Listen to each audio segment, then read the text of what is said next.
Windows, we love you, we hate you. Personally, I will never get past my love for the legendary 7.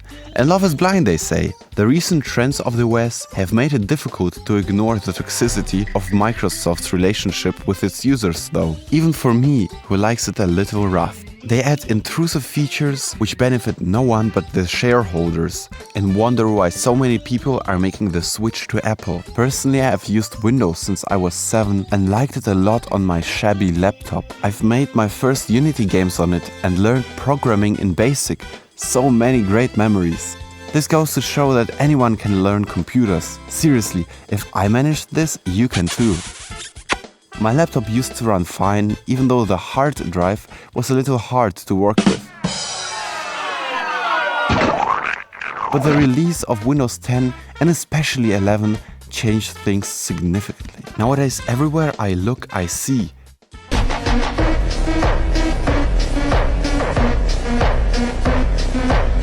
And everywhere I see AI. It's like these shitty phone games. The only difference is that Daddy Microsoft wants you to pay the price of a phone for it. They made the software which popularized user-friendly UI into the thing it was abolishing. Like, dude, not cool. Well, I love Windows 11. Why do we need accounts to use Windows? Does it benefit us? Next thing you know, and vibrators need an account to unlock and ship with paid vibration tiers. The Joy Toys will sell your cheek vibrations to Google to let an AI generate personalized satisfaction models. But this is not the worst aspect. What made me and many others reconsider staying on Daddy Microsoft's lap is the release of the 11. I know that I'm a little autistic, but they made my comfort OS look like a Mac. When did we collectively decide that corners look ugly? Or was it just big corpos forcing their junk down our throats? They changed everything with little reason.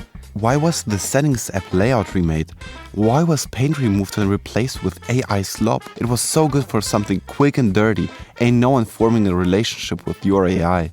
But they did leave the awkward parts of the OS unchanged. The control panel UI is like from Windows 95.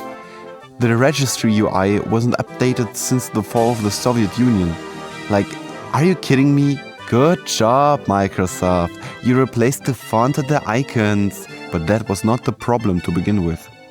Daddy Microsoft keeps abusing and milking every last drop from us.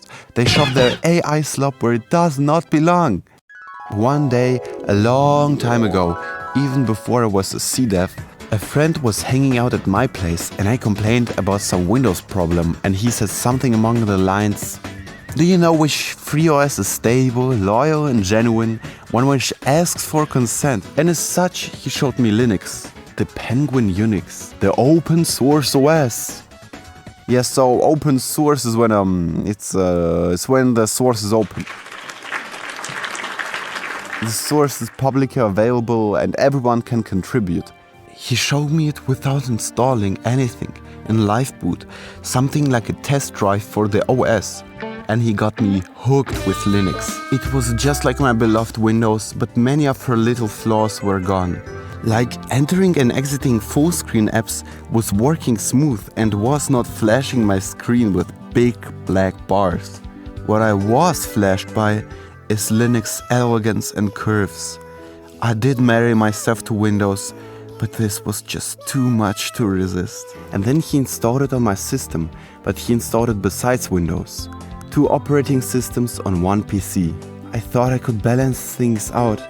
Windows for gaming and Linux for serious endeavors. I thought I could keep both systems unknowing of each other. But then came the breakup. I decided that I want to stick around with Windows. What would the people think if they saw me with Linux? They'd call me a stinky nerd, a poser, which isn't far from the truth, but ouch! That's not nice. And so I started editing the partitions without any prior experience and broke the bootloader. My father, an experienced programmer, tried to fix that, but he made it only worse. So I called my friend, he knew what the problem was, entering a command, and without looking, pressed yes. The thing that he consented my machine to was not something nice. It was full erasure, everything was gone. And as such, I was stranded in the middle of a void. No Windows, no Linux. No abuse from Microsoft, but also nothing at all. I had to rebuild years of comfort from scratch. I knew what the right thing to do was, though. Windows was treating me fine, but her alcoholism, which made her stumble around and dump her logs gigabyte-wise, and the fact that she wanted me to pay for everything just did not cut it. I went to Linux, apologized on my knees, and we were together once more. What are the actual ups and downs of Linux? One of the upsides of Linux is that it's a lot more plug and play than Windows. There are drivers for all kinds of devices pre-installed. GPUs, Bluetooth, controllers, styluses, you name it. If you buy new headphones and a new tablet, chances are that it's already supported. One other advantage of the Penguin is its versatility. Windows is like an Italian ice cream stand selling vanilla ice, which tastes pretty good. But Linux is a shady guy on the street alley selling all kinds of flavors. From great to, well, questionable. You can get different kinds of experiences specialized for different purposes.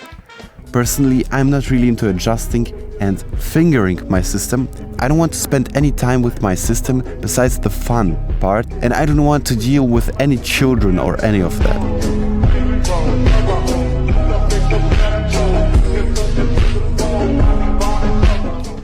Yeah, this is where the system is clearly outshined by Windows. Although I only had to spend 20 minutes to set up my notebook, and it had all of the apps I need for programming, working and school pre-installed.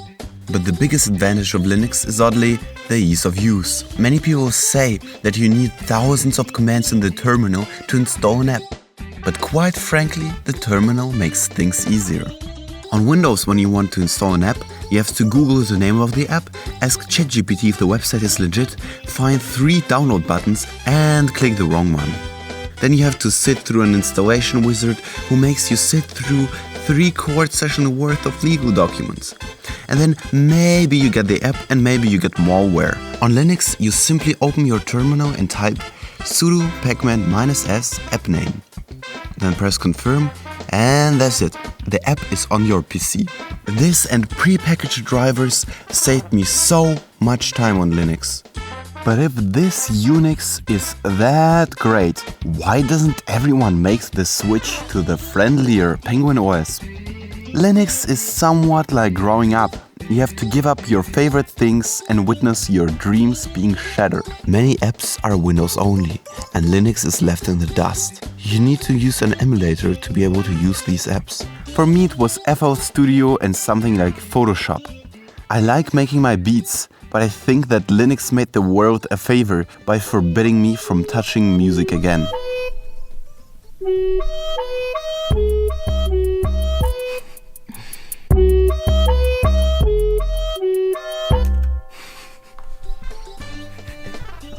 There are alternatives, but apps like GIMP remind me of the good old days of early design where everyone did their own botched thing. Also, playing the newest of games with cutting-edge hardware sucks on Linux.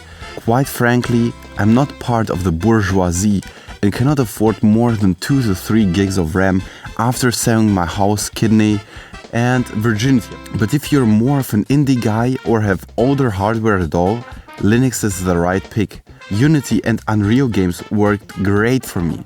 And cool game devs released their games natively on Linux, like Hollow Knight or Factorio.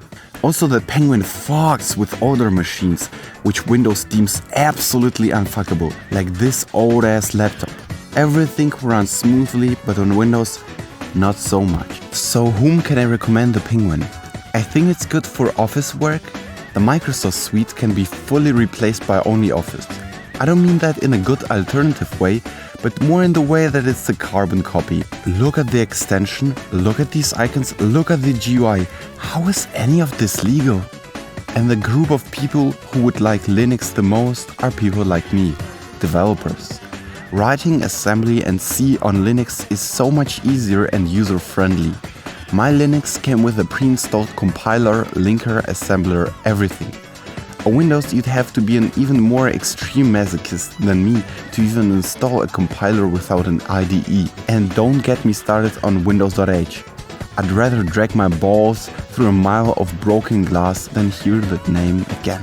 So yeah, Linux is my new wife now. But sometimes she's too loyal and stable for me, you know? Sometimes I like when the partner is a little rough. Consensual non-consent, you know? And when I need a taste of that, I visit Linux's hot and crazy cousin. She was not made by a company like Microsoft, nor by communism like Linux, but by a single schizophrenic man alone. He thought that God commissioned him personally to make this OS, and thus called it templeOS. I like when her 16 colors get all over my display, but Linux does not have to know. Anyways, cdev out.